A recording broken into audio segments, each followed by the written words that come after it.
Good morning, everybody. It is March 23rd, 2024. This is that 98 Buick Regal that I did the valve cover gaskets on. I've done the spark plugs on. I've done the struts all the way around on it. I did the front brakes on it. Probably gonna end up doing the back brakes because they're squeaking too. And now we're gonna do this radiator. The radiator has a crack in the plastic on this side, and it is causing it to leak. Got a new one in here. I didn't order this. It came from Auto Dynasty. I'm just putting it in. So you guys do me a favor and hit that like and subscribe button. I would really appreciate it. I'm almost to 1,000 subscribers, and that's just gonna be a great big milestone for me if I hit that number. So anyway, let's get started. All right, well, the first thing we're gonna do is we're gonna get this air box out of our way. There is 2 flat-headed screws on the top here.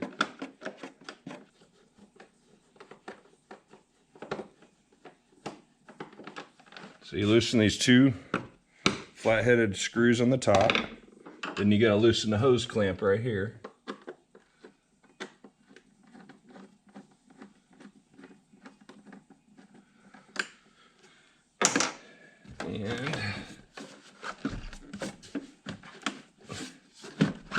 And that should come out of there. Pretty easy. All right, next you got 2 screws right here holding this part of the box in. They are 1/4 inch.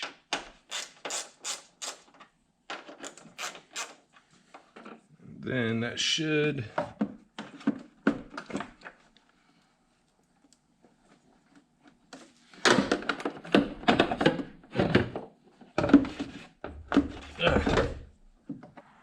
that has another bolt down underneath there.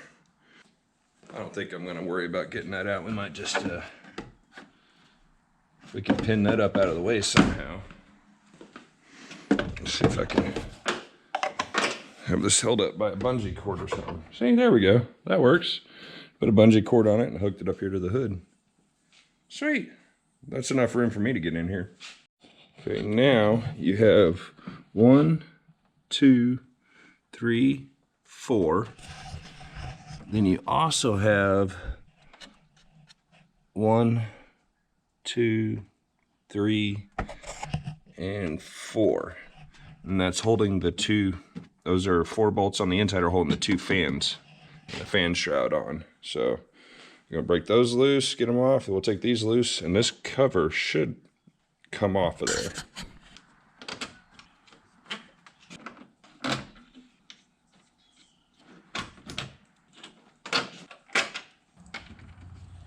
And these are all 8 of these are exactly the same, so you don't have to worry about mixing them up. Now, that cover comes off. That's what holds the top of your radiator in place.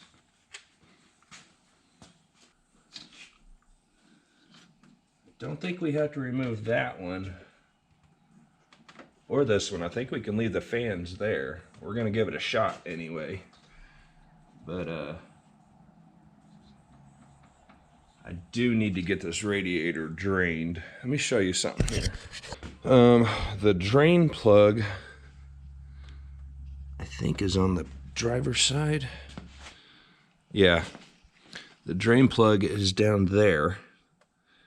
And I'm gonna get a clean bucket to put underneath here to try to catch that and save it. This coolant isn't cheap these days. Okay guys, so I removed the upper radiator hose on the passenger side to kind of see where all the coolant was gonna leak out. And what it's doing is there's this plastic skid plate under here, and it's running down the entire length of it over to here, and it's actually come out in 2 different spots.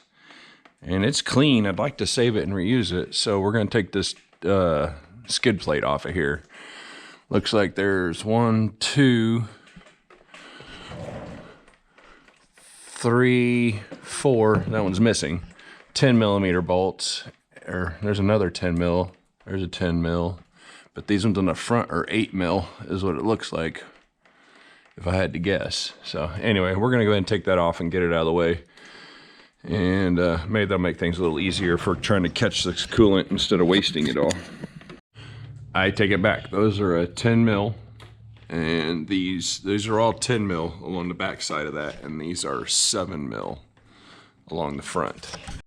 Okay, now that I got the skid plate off of there, you can see the fans are attached with the bolts on the bottom. But like I said, they're attached to the metal and not to the radiator, so we shouldn't actually have to remove them. And so the next thing I did, I grabbed a pair of needle nose and I reached up into here, and the drain plug has a flat tab on it. I was able to get a hold of it and twist it and loosen it up with those. So now I'm gonna loosen it up, and I'm gonna try and catch at least a gallon of this. Maybe I can get another jug and collect another gallon. So I'm not gonna be able to hold the camera. We'll see. Maybe a piece of metal somewhere. Yeah, there we go. Yeah, I don't give you a good view, but that's the best I can do for you right now, guys. Let's see if I can catch some of this or not, or if I'm just gonna make a giant freaking mess. I'm turning that drain plug. Ah, it's running down my arm. Ooh, I got some in my mouth. Okay, I'm turning that to the left, but it's not. I can't tell if it's coming out. Yeah, it's coming out. I can feel it. Come on.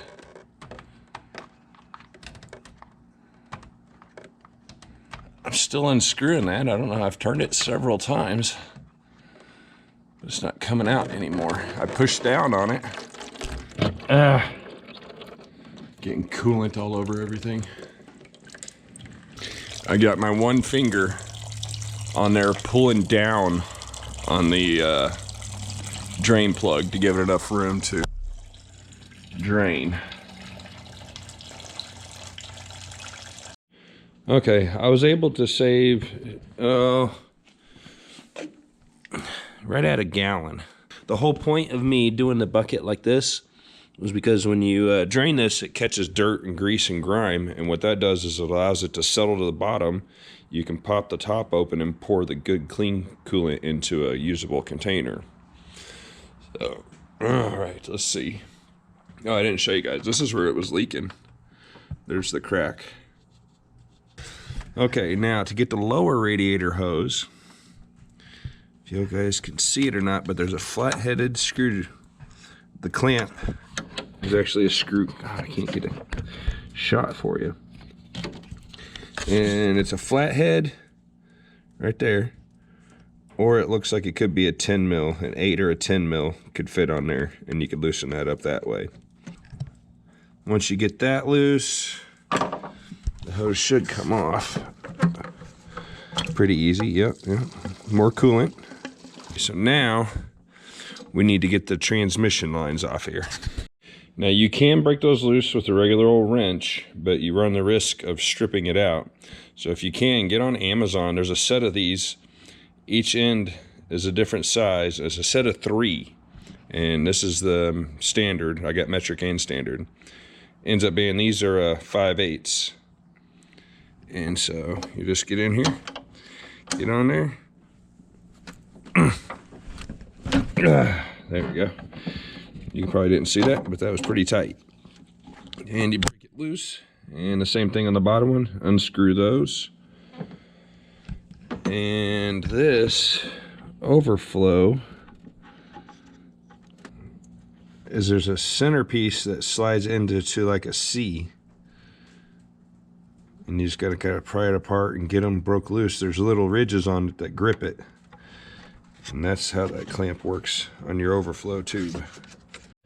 Okay, so I got the transmissions lines disconnected. When you take the bottom one off, it is gonna leak transmission fluid.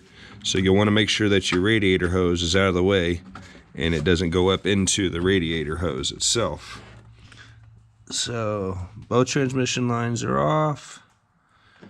Lower radiator hose is off, fans disconnected, the upper radiator hose is off. I don't see anything else attached to it. Let's try to pull this thing out of here. It might be stuck a little bit. Oh, no, that wasn't too bad. And the rubber boots that are on the bottom of it.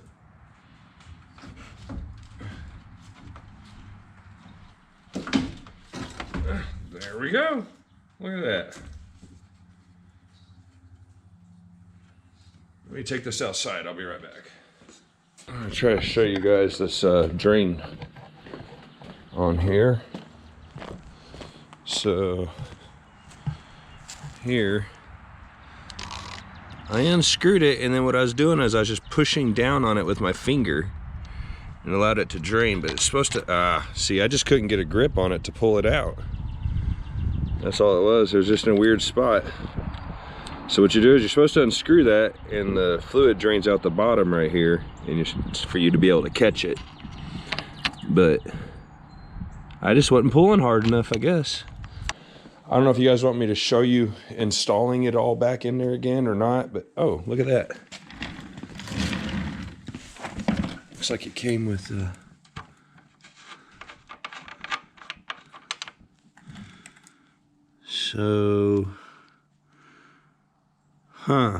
Okay, so I took this off and I went and test fit it. This does fit the transmission lines on the car. So I was right. These need to be, they came with it, and they need to be screwed in here and tightened up. And yeah, that's what it's got to be. So we're gonna put these in here, tighten them up, and once I get those tightened, then we'll put the radiator back in the car. Let me get these tightened up and get this all put back in there. You put it back in the opposite of the way you took it out. Slide it down in there. Make sure it's sitting good. There's probably some rubber boots at the bottom. Yeah, see? I hope you guys can see that. There's a rubber boot right there, and there's a rubber boot on the other side, and that's where it sits in those. I'm gonna get the leaves cleaned out of here, get this cleaned up a little bit, wipe it down, get all the extra fluid out, clean it up before I put it back together.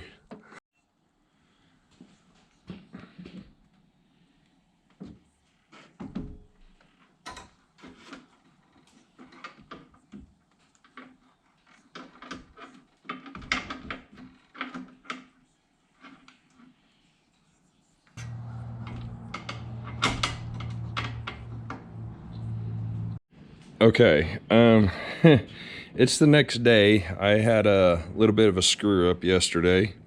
Well, not a little bit, it was actually a big screw up. I was trying to get these transmission lines hooked up yesterday, and I was working on the bottom one down there, which is the most difficult. And what I had done is I originally took these adapters, brass adapter, and I had screwed it into the radiator and tightened it up, and then got it in here, was trying to get it to line up, and I just couldn't get it to line up right because these hard lines, you know, they're not, you can't flex them or move them at all. And you had to be just right to get it started. So what I did is after I tightened that one up, I took it back out and I put it on the transmission line and then started the whole thing in there that way with these two connected together. They're not tightened up, I just started this about halfway on to the transmission line. So when I went to tighten the adapter up on the bottom, I guess you only get once or twice of tightening it up, and you're going to strip out the threads in the radiator. And that's what I ended up doing. I didn't even tighten it that hard, and I guess the threads were weakened enough from me putting it in and out. Twice I think I took it in and out. And so I stripped out the threads on the radiator on the bottom part. So I had to go buy a whole new radiator to fix that problem. So the way I did that made it easier for me to get these started was I took the adapter and I threaded it onto the transmission line, you know, just a few threads, 3 or 4 threads, not tightened it up. And then I started both of these at the same time, got it on there, tightened up this one, held it with a wrench while I tightened up the transmission line. And also another thing that helped me what I ended up doing is I came down here and there's these plastic clips. Hopefully you're gonna be able to see these, that the transmission line is mounted up into. There's 2 grooves, one on the bottom, one on the top, and it has this clip that folds up over both of them. What you do is take a flat-headed screwdriver and push. See, these are up. I don't have everything lined back up yet, but these are up like that, and that is up, clipped on there. You take a screwdriver and push on that top lip there, and it will pry open and come off there. Then you can pry your transmission lines out. There's 2 of these brackets. And then you can pry your transmission lines out, and you'll have a little bit of flex in them to move them around to get the threads lined up on the radiator and get them started. So it cost me a radiator to figure that out, and that's my fault. I'll suck it up. That's just part of the job. You learn your lessons. I learn my lessons the expensive way, usually. So once you get your transmission lines in and get your radiator lined back up, you should be able to get your lines clipped. They pop in there like that. Hopefully you guys can see that. And get it up in there and then clip your the clip back up on it. So anyway, that helped out a lot.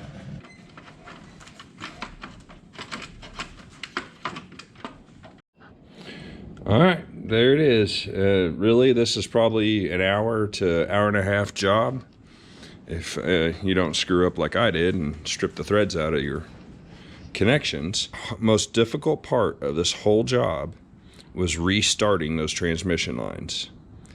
The trick is to get those clips loose down underneath the car and release the lines. It gives you room to move around. That will help you out tremendously on being able to restart these lines.